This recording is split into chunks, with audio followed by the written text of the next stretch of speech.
Good afternoon. My name is Richard Volstek. I'm the president of the American Chamber of Commerce here in Hong Kong. Delighted to welcome you all this early in the night 2015 to a first-class event that we hope you'll enjoy and also come away learning some things as well. May I open with requesting if you have phones or other devices that beep, burp, or whatever, to turn on silent or turn off. We will be recording this event, and it will be, as typical in Hong Kong, a lot of people are busy on noontime, so for many of our events in 2015, we are beginning to put key programs on the website.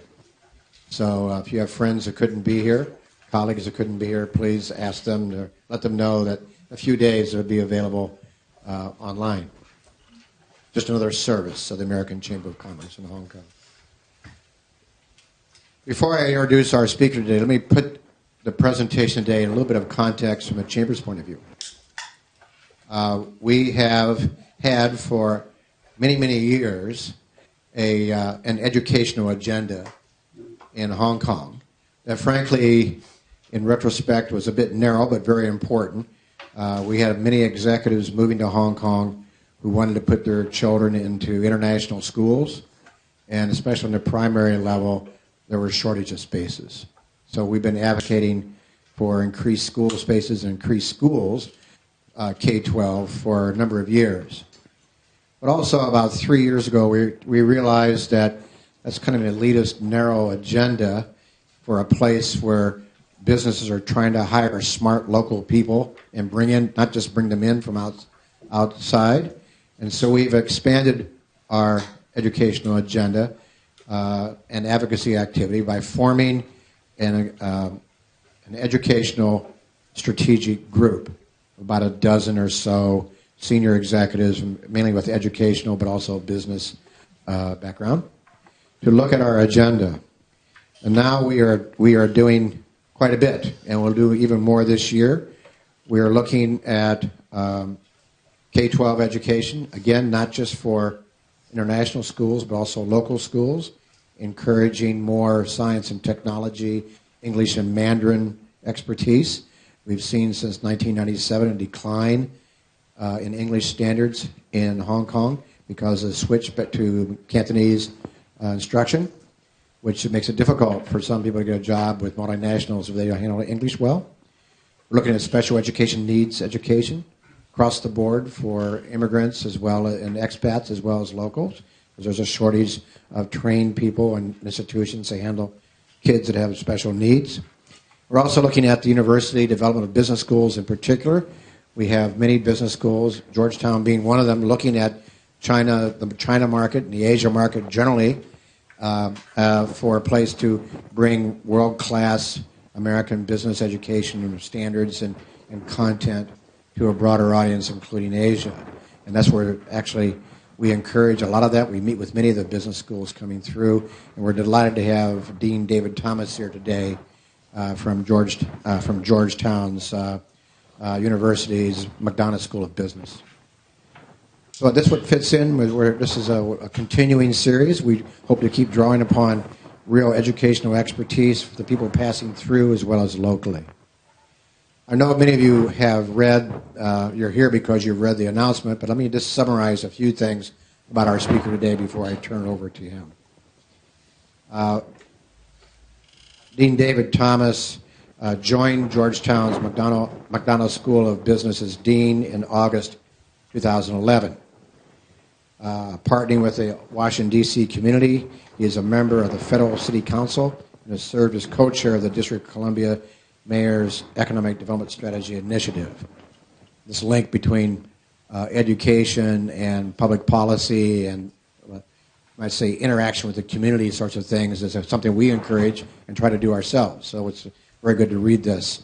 I'm glad to see it happening with Georgetown. Dean Thomas has co-authored a couple of books and published more than 60 case studies and articles for leading academic journals and practitioner publications.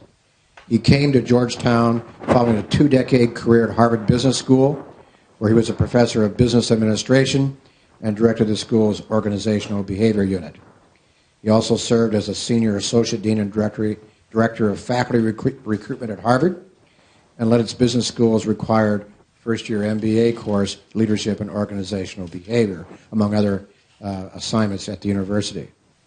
Prior to joining the faculty at Harvard in 1990, Dean Thomas was an assistant professor of management at the Wharton School of Finance at the University of Pennsylvania. He received a Bachelor of Arts in Administrative Sciences and Master and Doctor of Philosophy degrees in Organizational Behavior from Yale, and holds a Master's of Arts in Organizational Psychology from Columbia.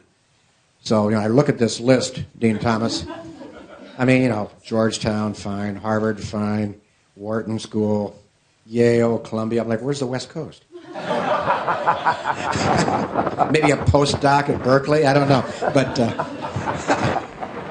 no, seriously, we are delighted to have an eminent scholar and a real practitioner mixed in one person come to speak to our chamber. And it's with great pleasure that I introduce Dean Thomas, who will talk about the future of business education. Dean Thomas.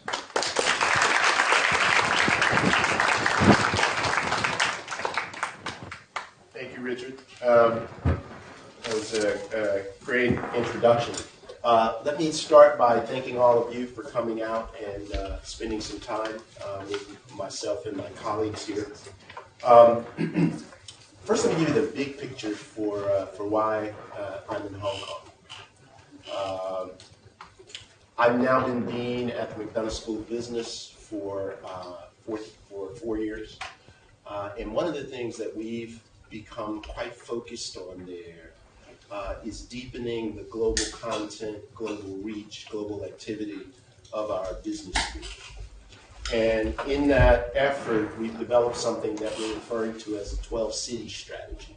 But we've identified 12 cities around the world that we think will shape the way in which global business unfolds over the course of the next 50 years or so. And Hong Kong is one of those cities.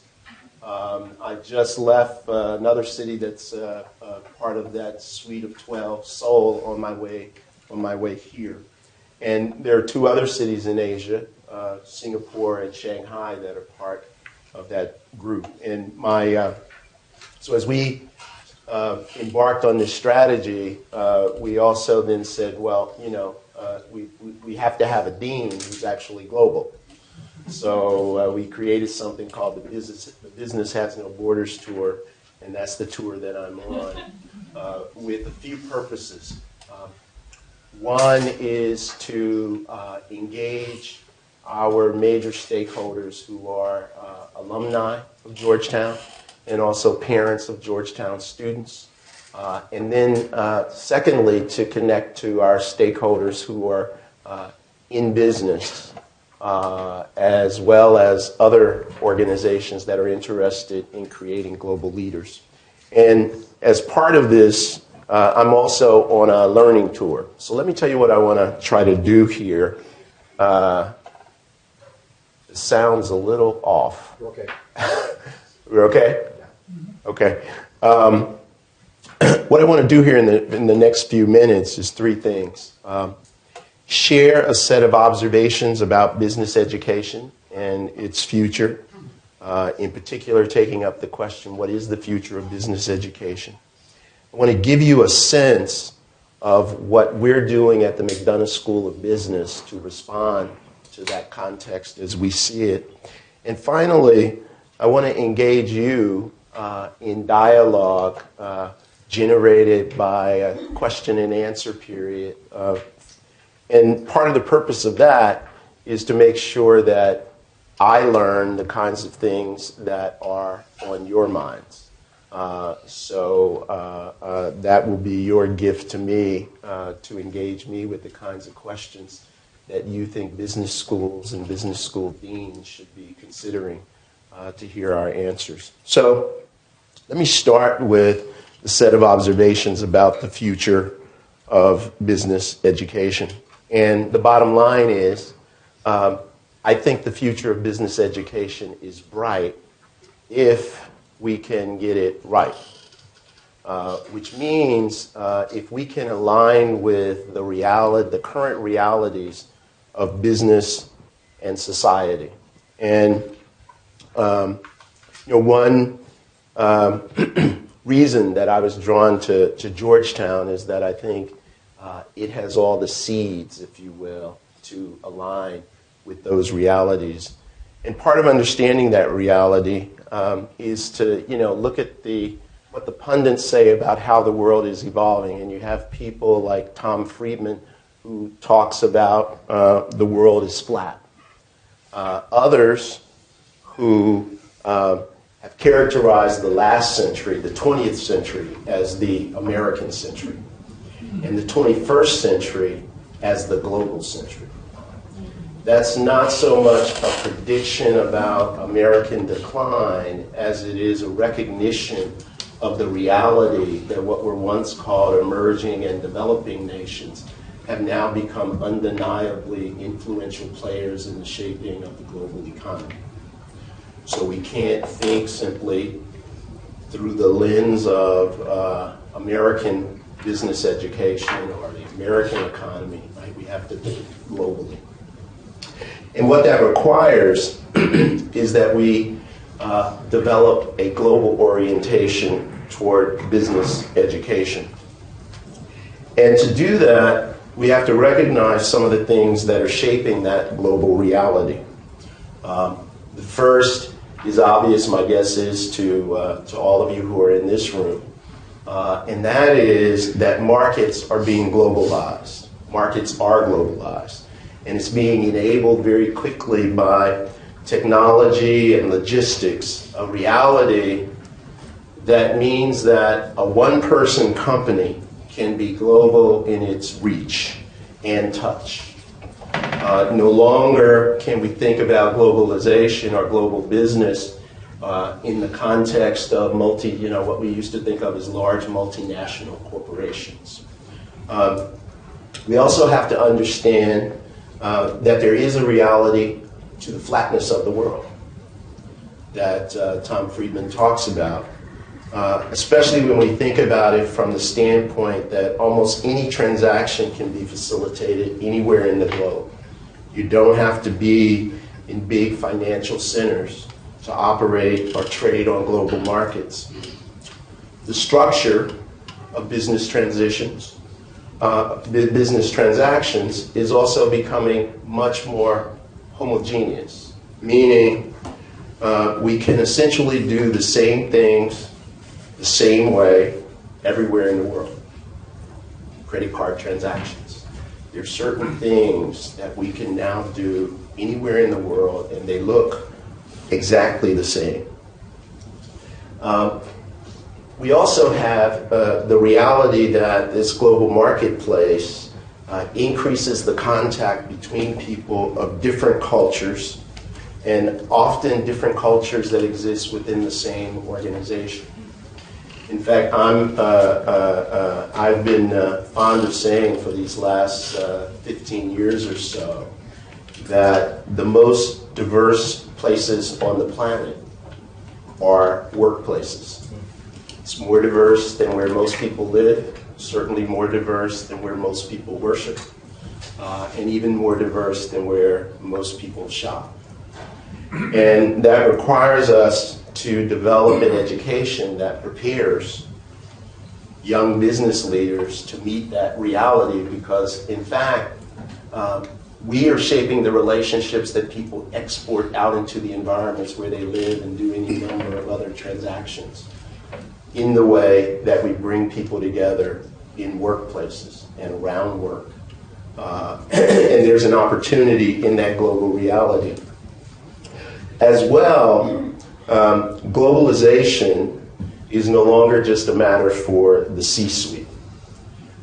There was once a time when the only people who needed to think globally in a company were the C-suite elites, CEOs talking to CEOs. Today, purchasing managers are having to operate globally. Up and down, if you will, the hierarchy of organizations, there's global interaction required.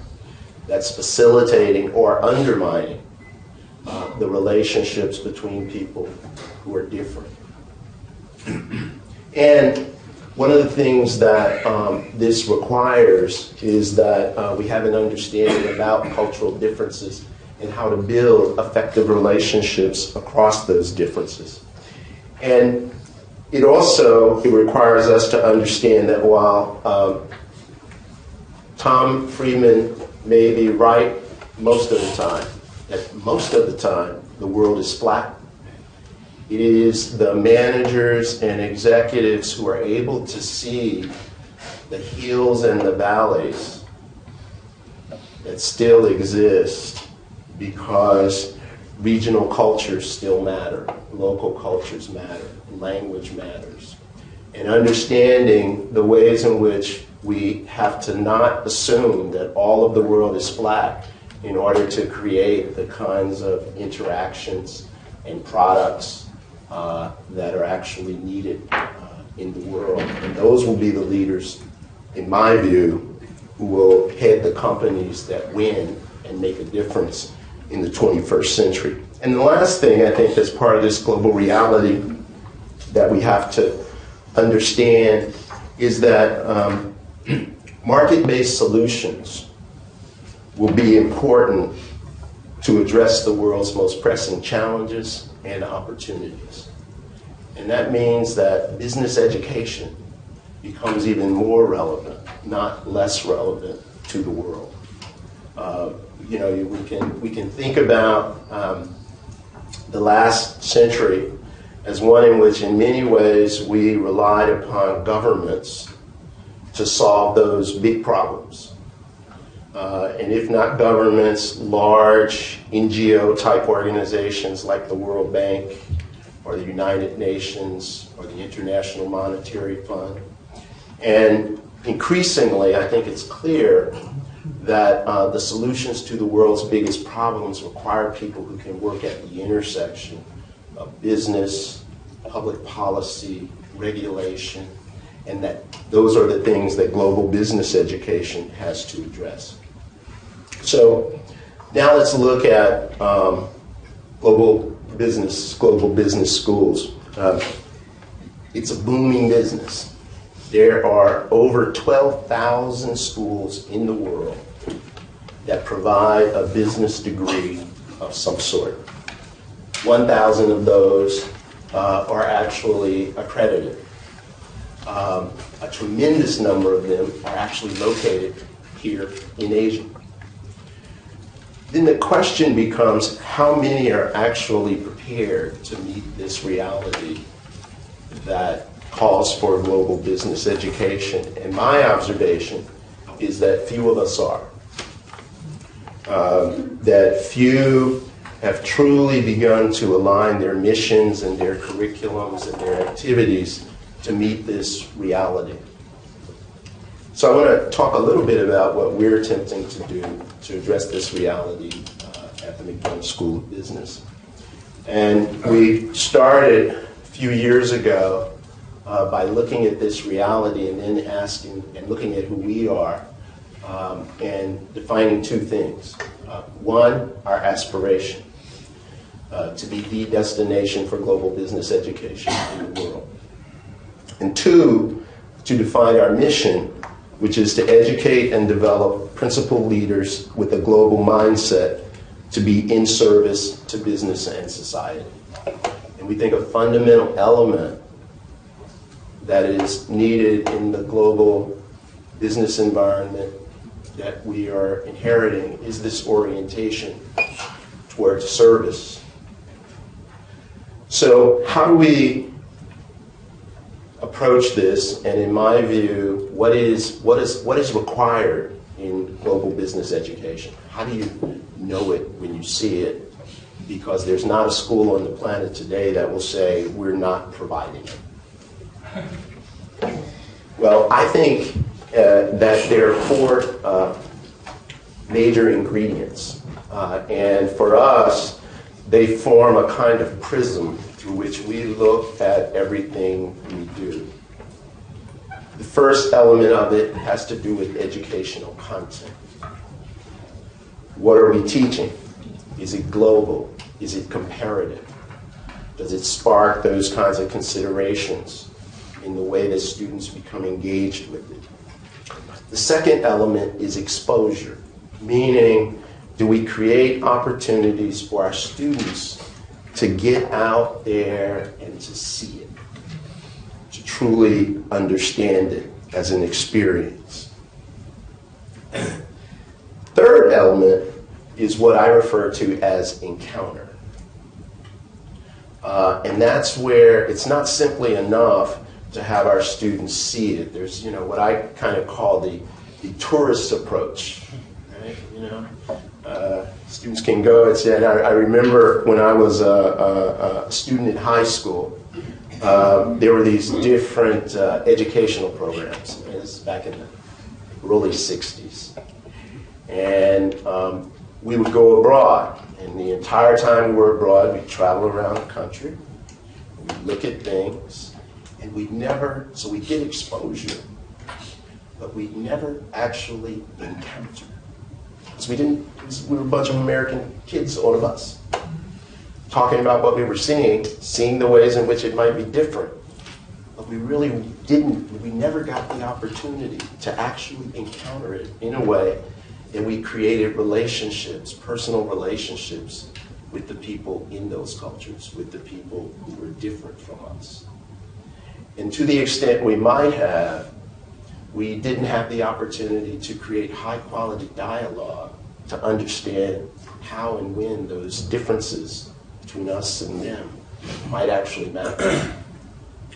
So the fourth element is this element that has to do with the intersection of business and society, and bringing that perspective to bear in looking at global challenges, looking at global business opportunities. That is not simply enough to understand the functional aspects of marketing or finance or operations as purely business transactions. We have to be able to see them in the context of how they shape, add value, or detract from value in the communities that surround, and how different ways in which societies are organized create different kinds of constraints and opportunities for business.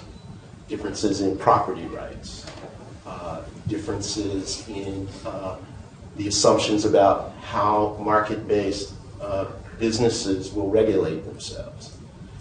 There's now we know more than one model of capitalism. There's what we can think of as democratic capitalism, where we assume that the brakes that get put on how we engage in markets essentially arise out of some kind of democratic process who we put into legislative roles. There's also a much more centrally controlled kind of orientation toward capitalism, which is the way that I would characterize much of what's happened over the last 20 years in the context of China. So there are different models that we have to understand. And the differences in those models is about that intersection of business and society. It's also about what kind of ethos we're developing in the business leaders for the future. And this is where we think at the McDonough School of Business our focus on this idea of principled leadership and service becomes critical to creating the kinds of leaders who will use their opportunity in business, their understanding of market-based solutions, to actually create value that helps us to address some of those challenges that face society. So some examples of what we've done at the McDonough School of Business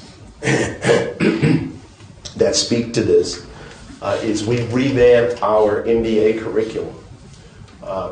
And we began by asking the question, if we really take seriously these themes, business and society, global mindset, principled leadership, what will we do? One of the things that we do in our program is that it starts with a module called the Structure of Global Industries. It's It's a very intense 3-week module that students are engaged in before they start to engage in the functional courses that define the program that you find everywhere: marketing, finance, etc., operations. And in this structure of global industries, they're exposed to the question of what is a global business. They're also challenged because they have to create a global business of their own, and we create a simulation. Also built into this is ethics.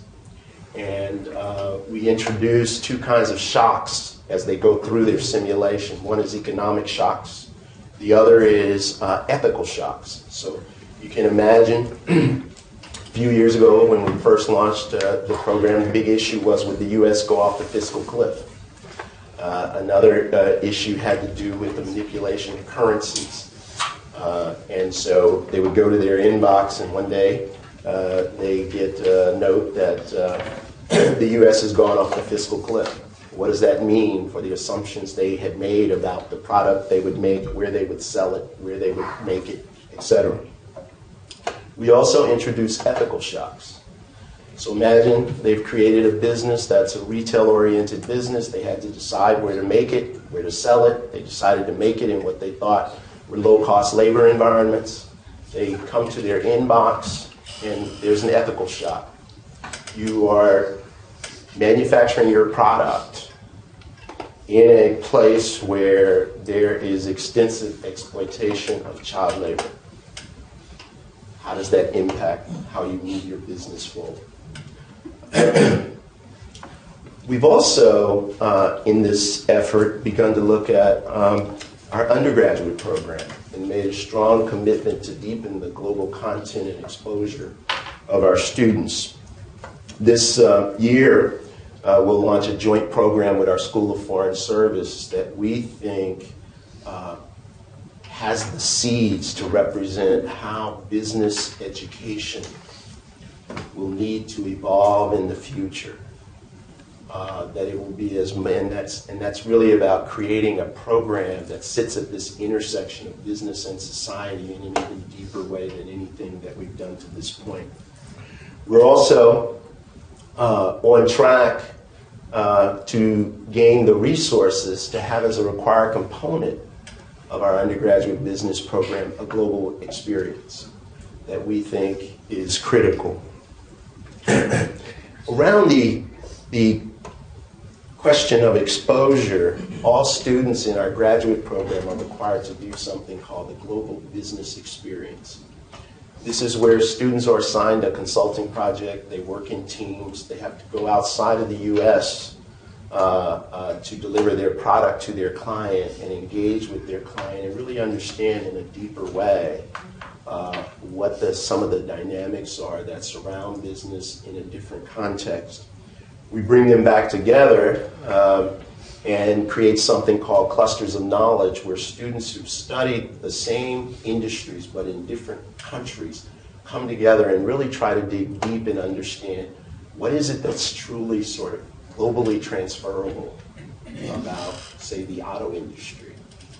And what are the ways in which local culture actually makes a difference in how that business plays in a particular context, to develop that ability to see not just that the world is flat, but in that flatness there are hills and valleys, but you need a particular kind of mindset and perspective to identify those hills and valleys and know that they're there. In Encounter, we've approached it in several ways in terms of this idea of building high-quality relationships. One is that we've come to recognize that global is not just about out there. Global is also about what is inside. And I talk about something with our students and faculty called we have to be global at home. Georgetown University is a special place because of the international diversity that exists within it. So for example, in our MBA program, 41% of the students have a passport that is not a U.S. passport. And that means we're global at home.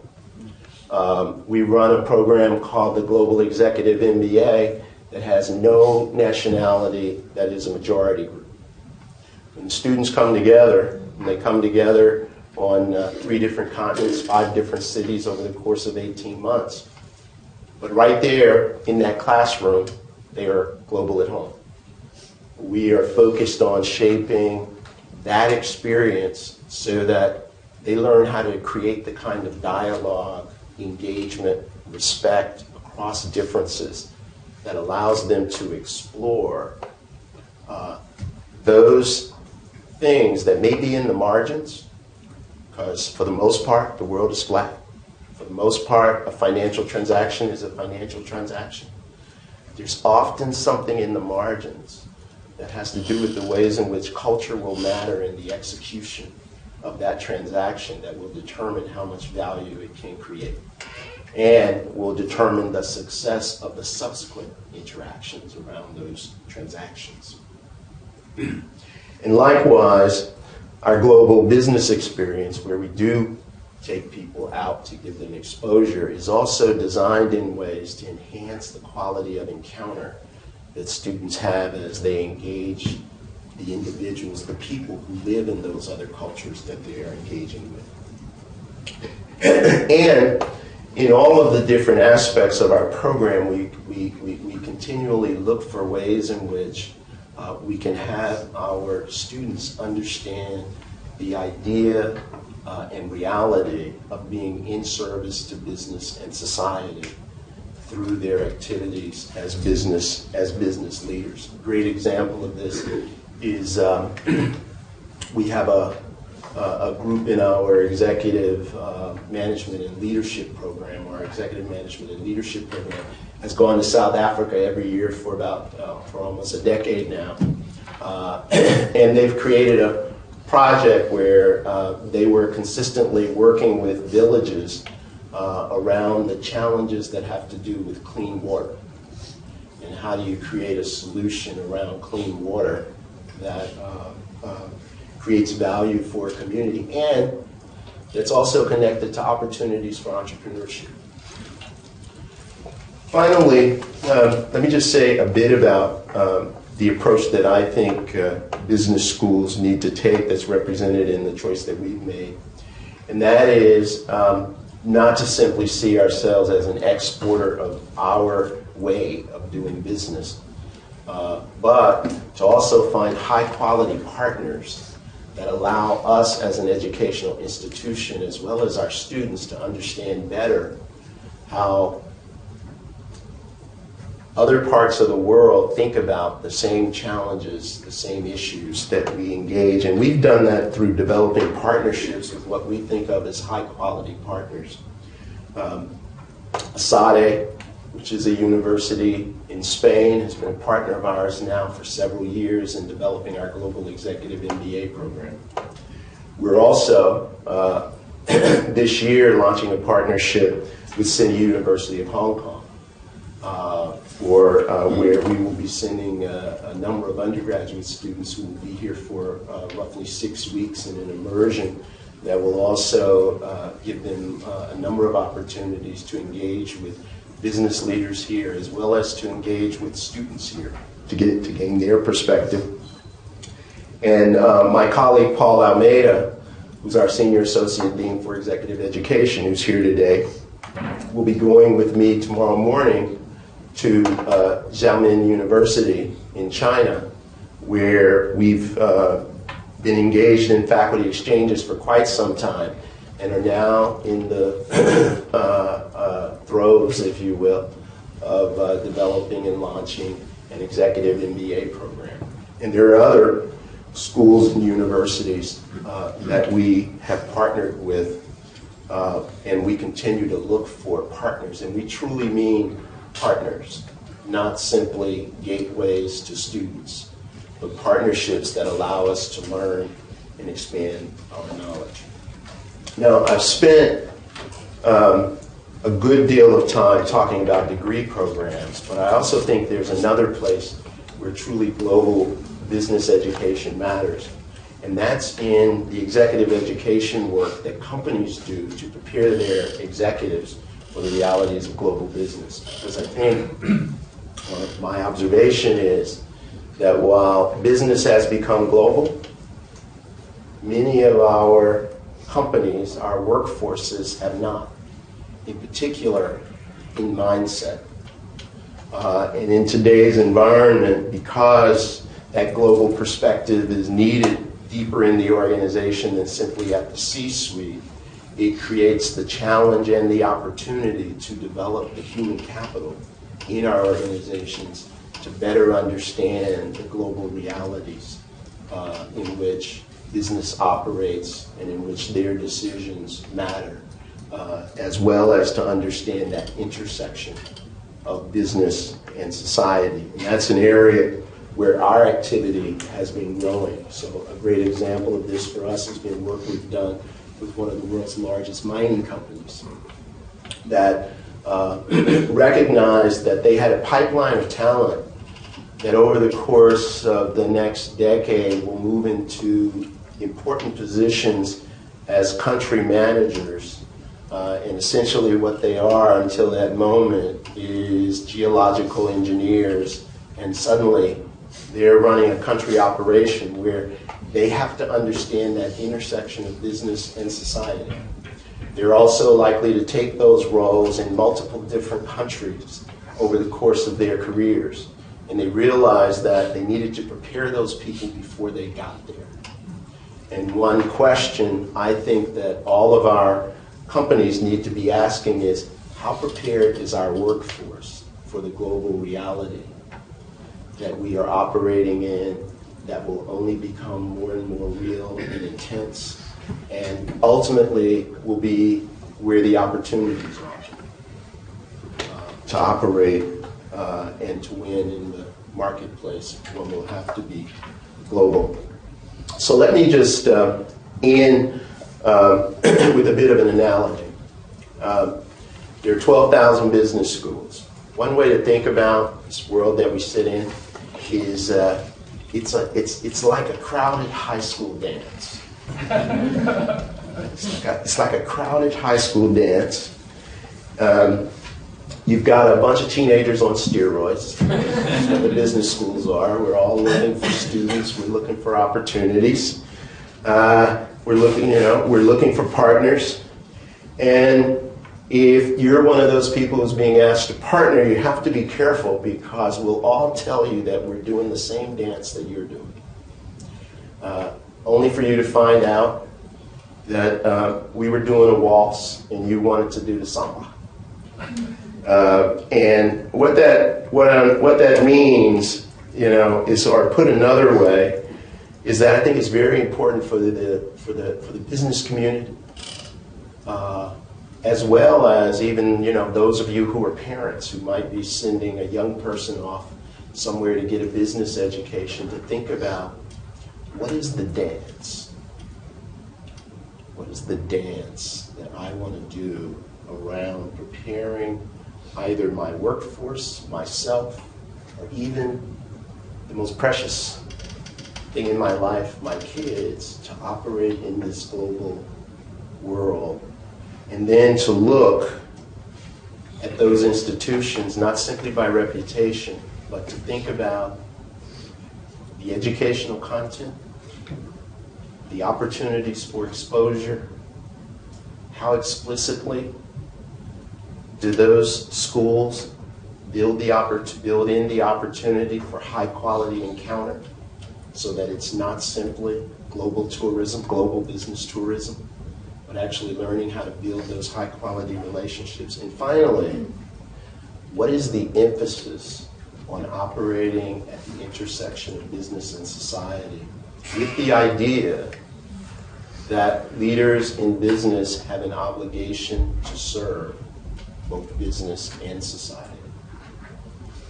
So I'll stop there and open it up for questions or for comments. Thank you.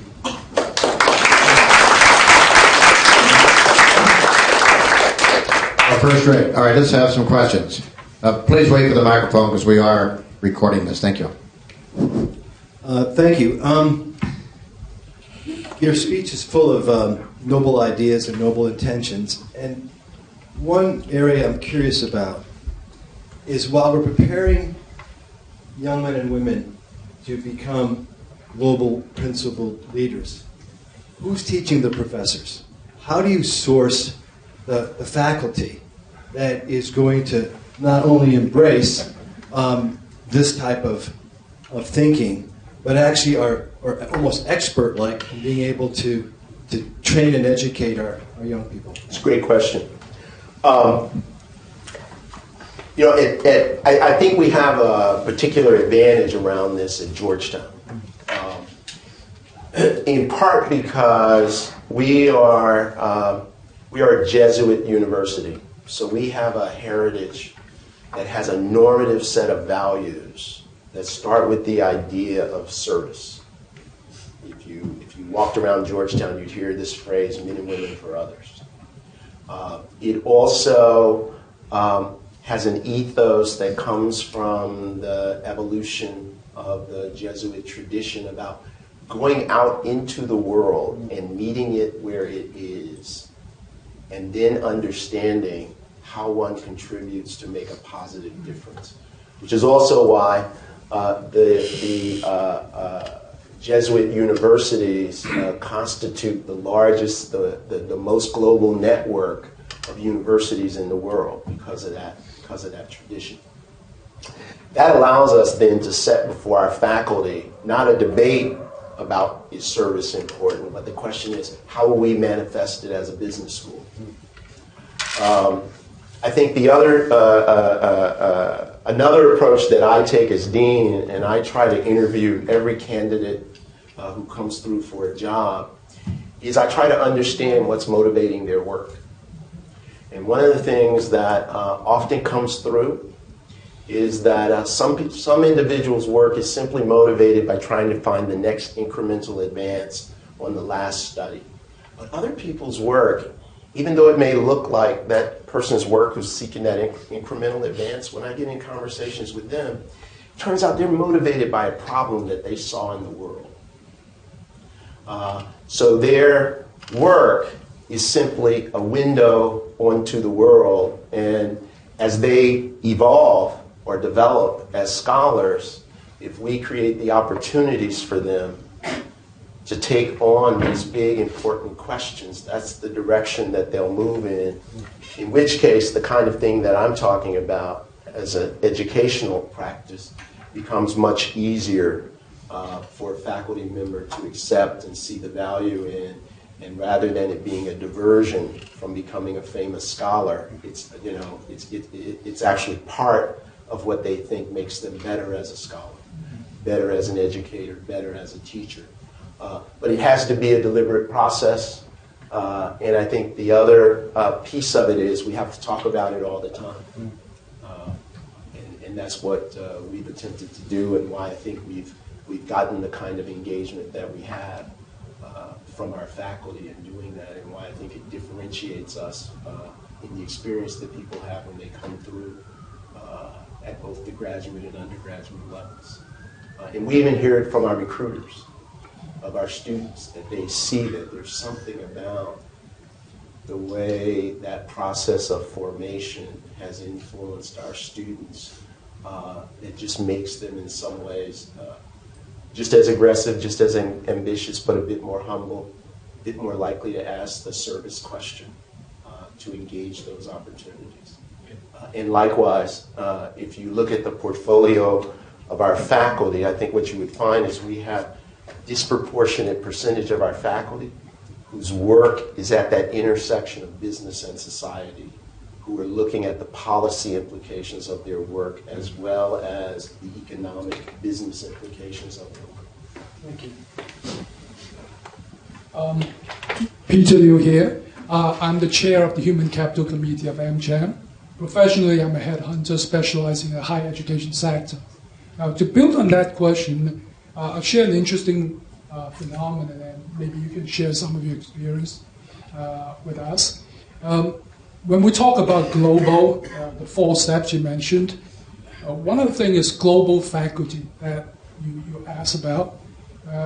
Because a global faculty, to many of my academic friends, is not necessarily determined by the ethnicity of the professors. It's actually where they have spent most of their professional career. For example, many of my candidates in Hong Kong, when I call them up there for local opportunities within, including CityU, who is my client, they always say, Pete, how come I always get a call from you about opportunities in Hong Kong and in Asia? I never get a call from a US headhunter offering me a position, a senior position in the States. Because they have probably got a PhD in the States, work for a few years as an assistant professor, and eventually come back to Hong Kong to take up senior positions like department heads or even deans. But they would like to go back to the States with the right opportunity to take up more senior positions. How do you see U.S. business schools embrace the concept of truly global faculty? Thank you. Yeah, it's a great question. I think a couple of things there. One is, I think, increasingly, there is a convergence of standards in academia globally, and that should increase that flow. Right? The other that place where we've tried to address some of that is through these partnerships that create faculty exchanges and faculty interactions. I hope, and I think that you're absolutely right, that for business education to evolve to be truly global, we will need to see more of that kind of flow of faculty members between the U.S. and international, and not only at the most junior levels. Because I think what you will find, if you look at a lot of faculties, ours is one, our faculty who have extensive experience outside the U.S.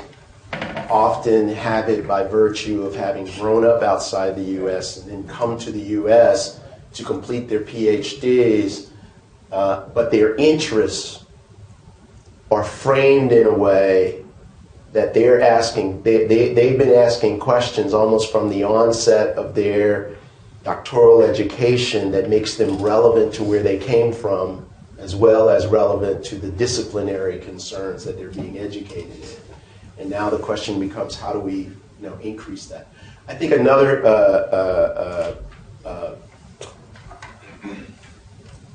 activity or answer in this question is allowing our faculty opportunities when they have sabbaticals to take them outside the U.S. So an example of that is one of our most senior faculty members is a faculty member named Rina Agarwal. She's taken her sabbatical this semester as an advisor to the Central Bank of India. And we've had other faculty members who've taken their sabbaticals outside of the U.S., and we think that that's also part of our faculty becoming more globally engaged and globally informed. Thank you. Yes.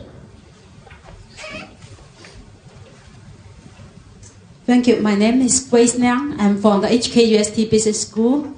And out of the 12,000 business schools you just mentioned, we are one of those very international business schools in Asia. Yeah, absolutely. Yeah, we do have a lot of, we have done a lot of what you have mentioned regarding how to enhance the exposure encounter in session with the business community.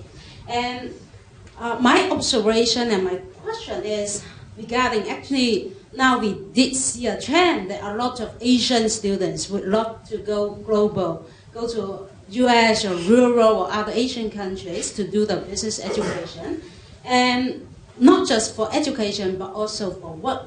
Yep. But then we also observe there is a trend that in the US actually less students would like to leave the United States and actually go to study other in Asia or to work in this place.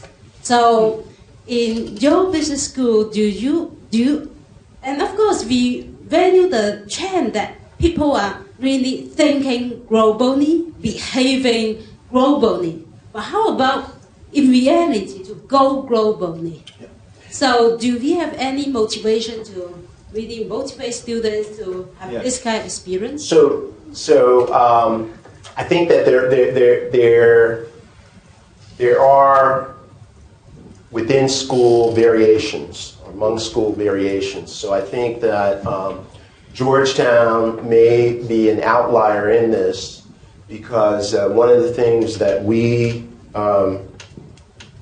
began 3 years ago, which is the only one of its kind, is a global career conference. And what motivated us to do that is that there was a high percentage of our students, both U.S. students as well as our international students, who want opportunities outside of the U.S. And so we may be different. The other is, and this is why we've put an emphasis on the global exposure that we give our undergraduate students, is so that they understand that opportunities in the world lie far beyond the borders of the U.S. as well as within it. And if they don't have those considerations early, the U.S. is still, the largest consumer economy by dollars in the world. And there's lots of opportunity there. So how do we get our students to understand how, having global experiences actually will make them more valuable as the world evolves? So I hope, and I think just how the world's going, that we will see more U.S. individuals early in their career looking for global opportunities. And the good news, although, it's a small, if I compare my students that I have today at Georgetown with the students that I had almost 30 years ago when I started my teaching career at the Wharton School, there has been a shift in that mindset and understanding, although not as great as I would like to see. But I feel like the trend is right now. I'll admit it may be that I'm dean of an outlier school because, as I said in my observation, there are 12,000 schools, but I don't think that most of us have started to do the kind of realignment to truly create a global experience. And I will recognize that your institution is one of the few that I think is in the vanguard for doing that. Yes, ma'am. Hi.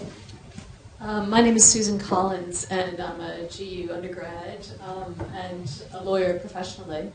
And you had asked us what we're thinking about these days. I've lived in Hong Kong for 20 years, and I've been a lawyer here for 20 years. And an issue that's been on my mind a lot, I think for the past 10 years I've been helping to run a foundation for an individual charitable foundation.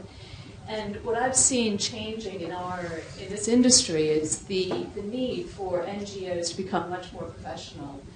And it was interesting, coming today because a lot of what you said resonated with me because it's a job that I've been doing professionally, but I think as business leaders, we all need to turn our minds to what we're doing for our society. And I just wondered what Georgetown is doing in order to educate the leaders of these NGOs, and because they're becoming more professional or need to be professional, how can we learn? So a couple of things. One, we're actually beginning this year a program that is led by our Global Social Enterprise Initiative that's focused around leaders of not-for-profit organizations to help them think about how you create sustainable business models that aren't totally dependent upon the third-party foundation kind of funding, right? That you have to do that work, you have to have some concept of how is it do you create a market around what you do. So you create a viable and sustainable business model.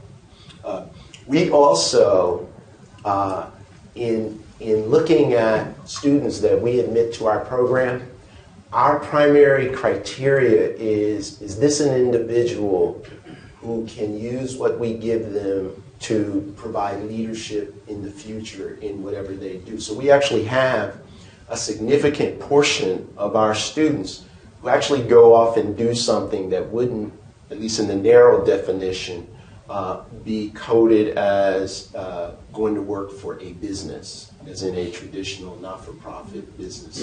Lots of them going to social enterprises that may be for-profit or not-for-profit, as well as training. A significant number of our students actually come from the governmental sector, but again, see those business skills and acumens as important to do the work that they need to do. We've also created something called the Executive Management and Leadership Program for principals in schools in the Washington, D.C. area, as part of the effort to help to transform how school systems are managed, and in particular one of the largest in the country, the Washington, D.C. school system, because a lot of what we teach in business that's about managing systems, taking a systems perspective on things, is important to scaling innovation, and particularly in the context of schools. And you know, in that sense, I think in lots of ways, this is also the business education century, because so much of what I think we have to offer is relevant broadly to what needs to happen to transform and to address many of the problems and challenges and opportunities that are at that intersection of business and society. So we're on that, as my son would say. Dad, you're on that. Two more questions here. Hi, Dean Thomas. I'm Robert Yu from GMAC, the owner of MBA.com and GMAC Exam. I have a question regarding your program offerings, as I noticed that Georgetown has launched Master Finance, Yes. Online. which is an online program. Yep. And is that a sign of, obviously it might be a test from your side, but do you see an online offering for specialized programs, either at the master level or like what HBS, Harvard Business School, has been doing in the past year to non-business undergrads and even high school students outside Business Essential? Do you see that something that Georgetown is interested in pursuing, given your global ambition? Yeah. Thank you. So I think that we are interested in finding other opportunities beyond our Masters of Science and Finance program online to make our content more broadly available, in particular in areas where we think we have significant depth. So finance was one of those. Just as a bragging right, Business Week declared our undergraduate program #1 in finance in their last ranking. Right? So that's an area. We have a few other areas that we think are like that. I don't know, and I know the Harvard example well, having spent 21 years on the faculty there, and was there when those discussions were getting started that led to what they're doing. I don't know that that's a direction that we're likely to go in. But one thing I will say about online education in the context of global business education is that if there may be a threat to creating truly global business education, it actually may be online. Because the approach that often guides online thinking is an approach that says, because we want scale and volume, we have to teach to a kind of homogenization that doesn't allow us to take into consideration the ways in which cultural variance may matter. So a choice that we made in our Masters of Science in Finance program that actually is a very expensive choice is that we're actually a blended model, probably 80% online. There's about 20% that's residential. And part of that, one of those residential activities is that even our Masters of Science in Finance students have to have what we call a global business experience. So they also do a consulting project that requires them to go outside of the U.S. to engage with people in another context. And you can imagine, we could easily teach that in the way that most people think. Finance is finance all over the world. Why do you need a global component?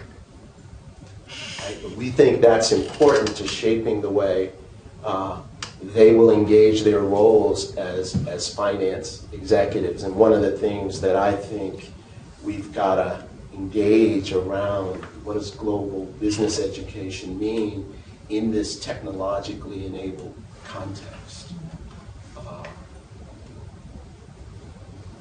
That's a question over here. Thanks, son. Felix Lee from the Heinrich Foundation. My question is more on the soft skills that you are helping your students to develop. So, just a generalization, I think, from the employing or from an employer's perspective, in experience I've come across, a lot of graduates are still over-expecting and under-delivering when they come out and get a job. Now, it's not necessarily that their hard skills are not there. Most of the time they are. But it's the maybe insufficient soft skills that is helping them deliver what they need to in a team environment or in a global environment. So I appreciate the fact that you've got exposures and encounters that is helping to develop a global mindset. My question is, what sort of infrastructure or facilitation do you have in place to help students develop the corresponding soft skills that go with the global mindset? The cultural awareness, the cultural sensitivity, you're sending teams abroad to do consulting projects. Who's going to be coaching them, mentoring them, helping them to go through conflicts and realize what they need to learn from their experiential learning? Yeah. So we have elements of those things built into our curriculum, both in the context of courses, but also one of the things that we've found and that we've heard from employers that they see in our students is their ability to work in teams. Because a lot of the way we've designed our program, both at the undergraduate level and the graduate level, requires a significant amount of teamwork. And we build in experiences for individuals to get feedback from their team members about how they're being experienced. At the undergraduate program level, we also really encourage our students to take on leadership roles and opportunities where they can experience themselves trying to shape and move groups and to learn from those experiences. For our graduate programs, in particular our executive programs, we have career coaches. And one of the things that our career coaches do is an assessment of students, and oftentimes what emerges is that where a student needs to do work, be more conscious, is on the soft skill side, so that they get feedback and then suggestions for how they can get those things addressed through the curriculum or other ways. Last thing I'll say to this point is that as we were evaluating and redesigning our MBA curriculum, we realized that we needed to put in more opportunity explicitly for students to understand what we refer to as social intelligence. So we created a course called Leadership and Social Intelligence, which draws on some of the basic things we know about leadership and leadership behavior and interpersonal and group dynamics, but also now brings into it some of the understanding that we know exists from the neurosciences that leads to things like misperception,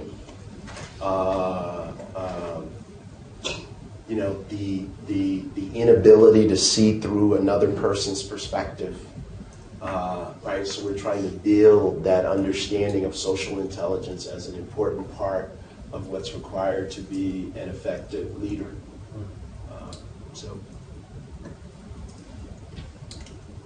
Final question? There we go. We're about doing okay. Would you please? I think we've talked everybody out. No, we'll leave some time with some closing comments, but also we leave time between now and 2, so if you want to come talk one-on-one with Dean Thomas, you have the opportunity to do so. But first, allow me to give you a Foreign Corrupt Practices Act safe gift. Thank you. On behalf of the Chamber.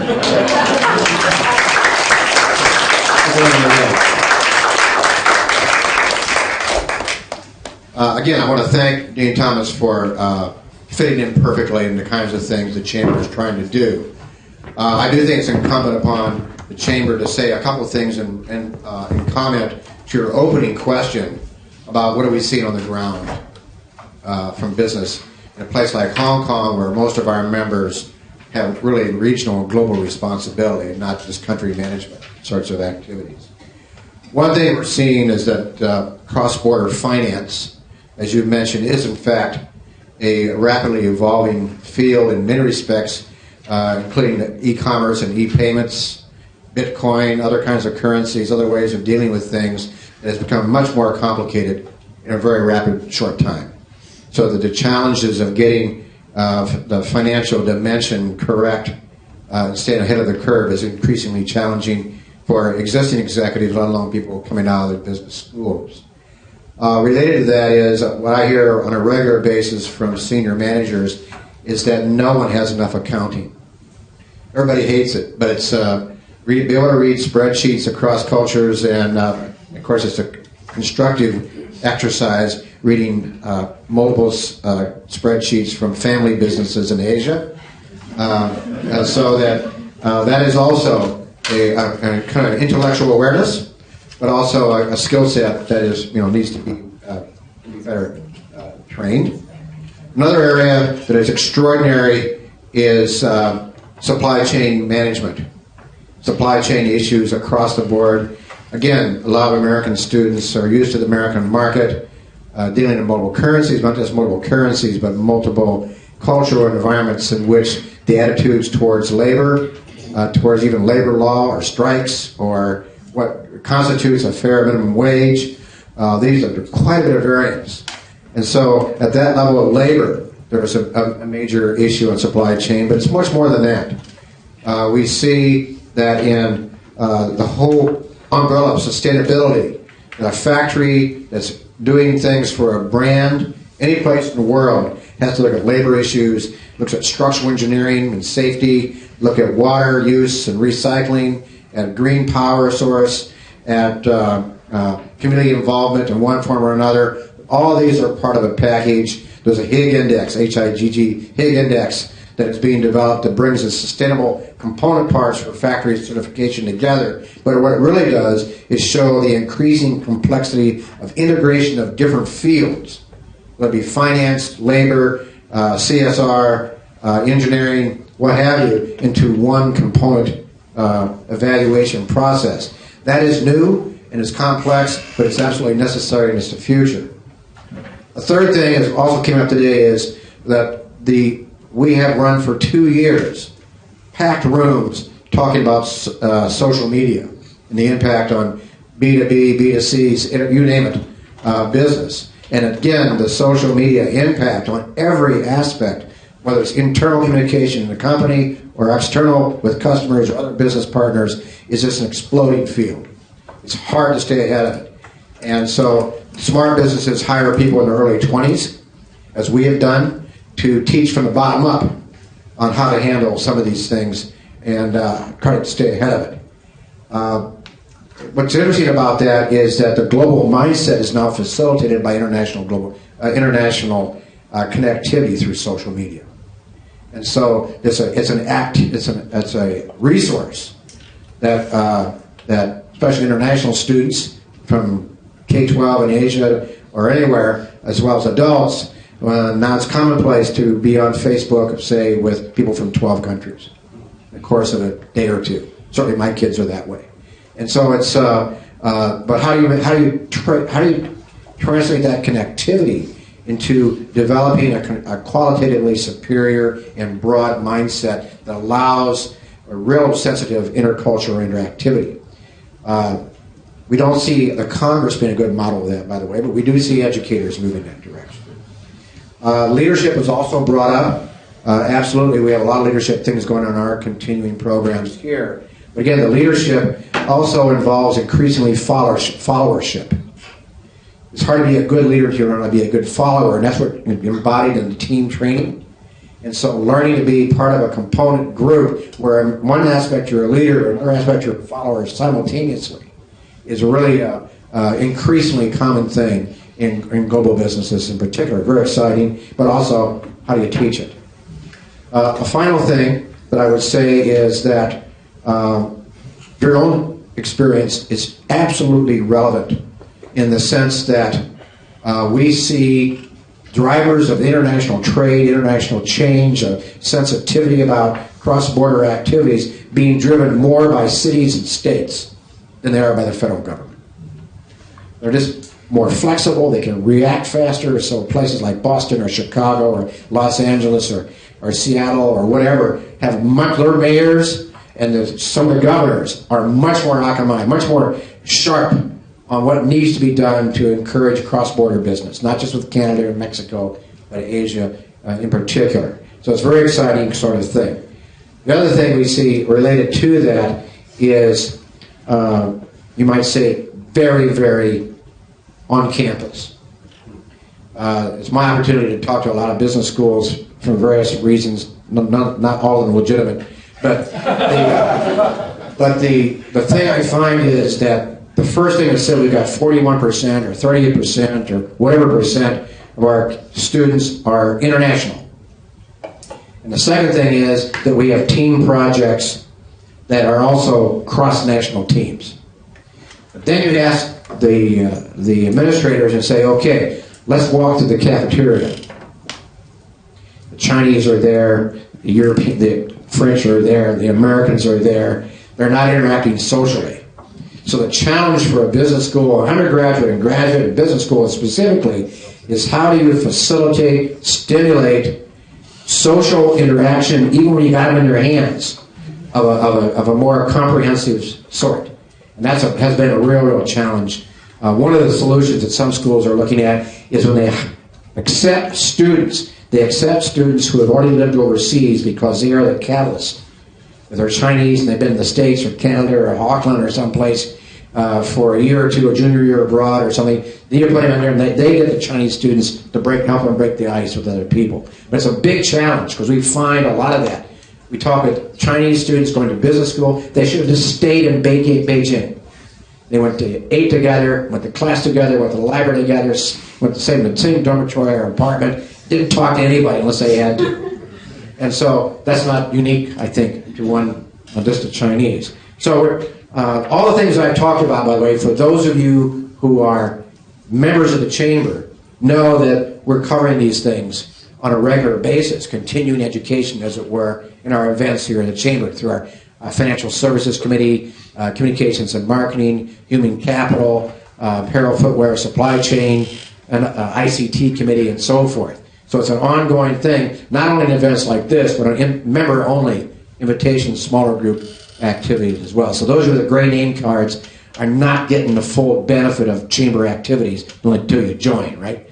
But I hope these topics are things you talked about, but if nothing else, to reinforce that Georgetown is doing the right thing from our perspective, from my perspective at least, but it's a real challenge to stay ahead of when we see in Asia, the extraordinary speed of change, especially in the e-commerce, anything area, social media area.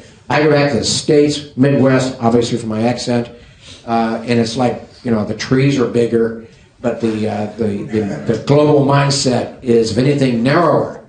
And that worries me, because until we get a critical mass of people, not just in Hong Kong, you're self-selected here because they're global people, they wouldn't be hired, but throughout the United States, in the world, really, when they go back to their local communities, they see that those communities need to be connected globally. Because 95% of American customers are outside the United States, potential customers. We've got to figure that out and work on it. And I'm glad to see that Georgetown is at the forefront of that. We really thank you. When you come back with students or yourself or other faculty, do let us know, and we will squeeze your brain some more. That's the AmCham way. Again, thank you all for coming. Hope to see you again in future events of this sort and related activities. Thanks so much.